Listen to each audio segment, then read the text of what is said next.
जय जय जगन्नाथ। जगन्नाथ। आज जगन्नाथ स्वामी नयन पथगामी भवतु मे भवतु मे भवतु। आज कौन गाइब समझ शुणेब ଆଜି କହିବା हम्म 9ଟି ମ ଦ୍ୱାରା ଲୋକ କିଭଳି ବିନାଶ ହୁଅନ୍ତି। ହଉ ସମझ ଶୁଣା ଜଣାଅ ଦେଖିଆ 9ଟି ନଅଟି ମ 9ଟି ମୋ 9ଟା ମ ଥିବ ସେଥିରେ ଲୋକ ବିନାଶ ହବ। କେମିତି ନା ମରେ ମନି,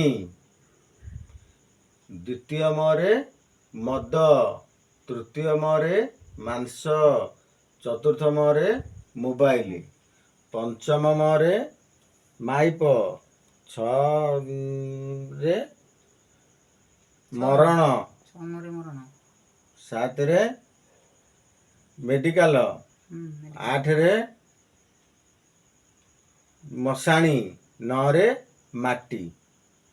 ଏଇ 9 ବାଟ ଦେଇକି ଲୋକ ଯାଆନ୍ତି। କେମିତି ନା ପ୍ରଥମରେ ଲୋକଙ୍କ ହାତରେ ଧନ ହେଲେ ସବୁ ଖରାପ ବାଟକୁ ଲୋକ ଯିବେ, ଗୁରେ ଭଲ ବାଟକୁ ଯିବେ, ଗୁରେ ଖରାପ ବାଟକୁ ଯିବେ। ଧନ ହେଲେ କ'ଣ ହବ ନା ଧନେଇ ନିଷ୍କୁଳିନାଂ କୁଳିନାଂ ଭବନ୍ତି, ଧନୈରାପଦ ମାନବौ ଧରନ୍ତି, ଧନାଭ୍ୟ ପରବନ୍ଧବା ନାସ୍ତି ଲୋକଂ, ଧନାୟ ଜୟର୍ଦ୍ଧଂ ଧନାୟ ଜୟର୍ଦ୍ଧଂ। ଧନ ଦେଖି ଜନ ମନ ଭୁଲି ଯାଏ, ଜଗତେ ଅଛି ଏ ଖ୍ୟାତି, ଧନ ପାଇଁ ଲୋକେ ଜୀବନ ଦିଅନ୍ତି, ଘୋର ଆହବରେ ମାତି, ବହୁଳ ଲୋ ଘୋର ଆହବରେ ମାତି। ଧନେଇ ନିଷ୍କୁଳିନାଂ କୁଳିନାଂ ଭବନ୍ତି, ଧନୈରାପଦ ମାନବୌ ଧରନ୍ତି, ଧନୈରାପଦ ମାନବୌ ଧରନ୍ତି, ଧନାଭ୍ୟ ପରବାନ୍ଧବ ନାସ୍ତି ଲୋକଂ, ଧନାୟ ଜୟର୍ଦ୍ଧଂ ଧନାୟ ଜୟର୍ଦ୍ଧଂ।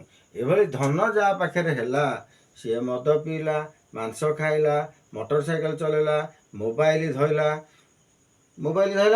ତାପରେ ମାଇପ ଧଇଲା, ତାପରେ ମୋଟର ସାଇକେଲ ଧଇଲା, ତାପରେ ଆକ୍ସିଡେଣ୍ଟ ହେଲା, ମେଡିକାଲ ଗଲା, ତାପରେ ମରଣ ହେଲା, ତାପରେ ମଶାଣିକି ଗଲା, ତାପରେ ମାଟି ମୁଠିଏ ପାଇକି ଜୀବନ ଗଲା।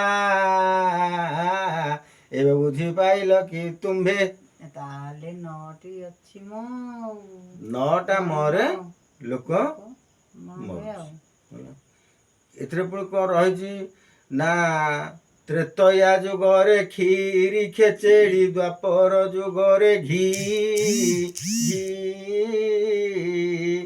କହଳି ଯୁଗରେ